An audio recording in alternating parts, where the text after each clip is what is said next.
কলকাতা বিশ্ববিদ্যালয় BA fifth সেমিস্টারের সকল ছাত্রছাত্রী তোমাদের যাদের এডুকেশন সাবজেক্টটি পাস কোর্সে রয়েছে অর্থাৎ এডুকেশন ডিএসই A2 পেপারটি তোমাদের যাদের রয়েছে তোমাদের জন্য আজকের এই ভিডিওটি খুবই গুরুত্বপূর্ণ হতে চলেছে। কারণ আজকের এই ভিডিওটিতে তোমাদের জন্য বাছাই করা খুবই গুরুত্বপূর্ণ একটি বড় 5 নম্বরের কোশ্চেনের অ্যান্সার নিয়ে আলোচনা করব। তাই সম্পূর্ণ ভিডিওটি তোমরা দেখবে এবং অবশ্যই এই ভিডিওটি তোমাদের বন্ধুদের কাছে বেশি করে শেয়ার করে দিও। কোশ্চেনের অ্যান্সারে যাওয়ার আগে তোমাদের যে বিষয় বলার ছিল, তোমাদের এই সাবজেক্টের উপর থেকে সম্পূর্ণ স্টাডি মেটেরিয়াল নোটস রেডি রয়েছে। তোমরা যারা চাইছো পিডিএফ নোট সংগ্রহ করতে, অবশ্যই এই যে হোয়াটসঅ্যাপ নম্বরটি দেওয়া রয়েছে এই নম্বরের মাধ্যমে তোমরা SMS-এর মাধ্যমে তোমরা যোগাযোগ করে পিডিএফ নোটসটি সংগ্রহ করতে পারো। চলো তোমরা দেখে নাও তোমাদের জন্য যে কোশ্চেনটি রাখা হয়েছে তার অ্যান্সারটি তোমরা দেখে নাও। কোশ্চেনটি ছিল সমাজ সংস্কারের ক্ষেত্রে বেগম রোকেয়ার অবদান। মোস্ট ইম্পর্টেন্ট একটি 5 নম্বরের কোশ্চেন। দেখো উত্তরটি দেখে নাও। উত্তরে তোমরা লিখবে বেগম রোকেয়া সাখাওয়াত হোসেন ছিলেন বাংলাদেশের একজন বিশিষ্ট সমাজ সংস্কারক, লেখিকা এবং নারী অধিকার কর্মী। তিনি তার জীবনকালে নারীদের শিক্ষা, অধিকার ও সামাজিক মর্যাদা বৃদ্ধির জন্য অক্লান্তভাবে কাজ করেছিলেন। তার অবদান বাংলাদেশের ইতিহাসে স্বর্ণাক্ষরে লেখা। নেক্সট পয়েন্ট করে লিখবে বেগম রোকেয়ার সমাজ সংস্কারের ক্ষেত্রে অবদানের কিছু উল্লেখ দিক। 1 নম্বর রয়েছে নারী শিক্ষার প্রচার। তিনি মনে করতেন নারী শিক্ষাই হলো নারীর মুক্তির মূল চাবিকাঠি। তিনি নারীদের শিক্ষার গুরুত্ব সম্পর্কে সচেতনতা সৃষ্টি করেছিলেন এবং নারী শিক্ষার জন্য বিভিন্ন প্রতিষ্ঠান গড়ে তুলেছিলেন। 2 নারীদের অধিকারের জন্য আন্দোলন।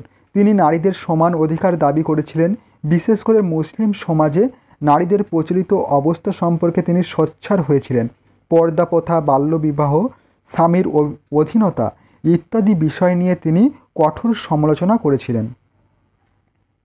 3 নম্বর পয়েন্টে লিখবে সামাজিক কুসংস্কার দূরীকরণ। তিনি সমাজের বিভিন্ন কুসংস্কারের বিরুদ্ধে কণ্ঠস্বর তুলেছিলেন। বিশেষ করে নারীদের বিরুদ্ধে প্রচলিত কুসংস্কারগুলো দূর করার জন্য তিনি কাজ করেছিলেন। 4 নম্বর পয়েন্ট লিখবে নারীদের সামাজিক সচেতনতা বৃদ্ধি। তিনি নারীদের সামাজিক সচেতনতা বৃদ্ধির জন্য বিভিন্ন লেখালেখি করেছিলেন। তার লেখাগুলোতে নারীদের স্বাধীনতা, সমানতা এবং স্বশাসন সম্পর্কে আলোচনা করা হয়েছে। 5 নম্বর পয়েন্ট লিখবে নারী সংগঠন গঠন। তিনি নারীদের একত্রিত করার জন্য বিভিন্ন সংগঠন গঠন করেছিলেন। এই সংগঠনগুলো নারীদের স্বাধীনতা আন্দোলনে গুরুত্বপূর্ণ ভূমিকা রেখেছিল। 6 নম্বর পয়েন্টে লিখবে সাহিত্যের মাধ্যমে সচেতনতা।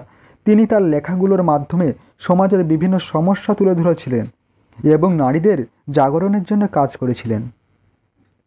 সর্বশেষ পয়েন্ট লিখবে মন্তব্য। বেগম রোকেয়া বাংলাদেশের নারী আন্দোলনের একজন অগ্রদূত ছিলেন। তার কাজের ফলে বাংলাদেশের নারীরা তাদের অধিকার সম্পর্কে সচেতন হয়ে উঠেছিল এবং সামাজিক পরিবর্তনের জন্য সংগ্রাম করেছিল। তার অবদানের ফলে বাংলাদেশের নারীরা আজকে যে অবস্থানে রয়েছে তা অনেকাংশে বেগম রোকেয়ার কারণেই।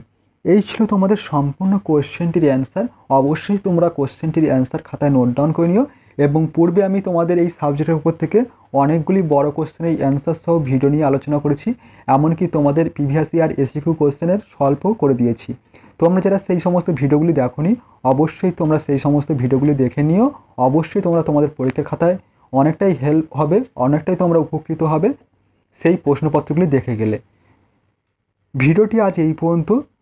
তোমাদের সঙ্গে দেখা হবে পরবর্তী নেক্সট গুরুত্বপূর্ণ ভিডিওতে। ভিডিওটি ভালো লেগে থাকলে অবশ্যই তোমরা ভিডিওতে একটি লাইক প্রদান করো এবং চ্যানেলে নতুন হয়ে থাকলে অবশ্যই তোমরা চ্যানেলটি সাবস্ক্রাইব করে রেখো এই ধরনের গুরুত্বপূর্ণ ভিডিও আরও পাওয়ার জন্য।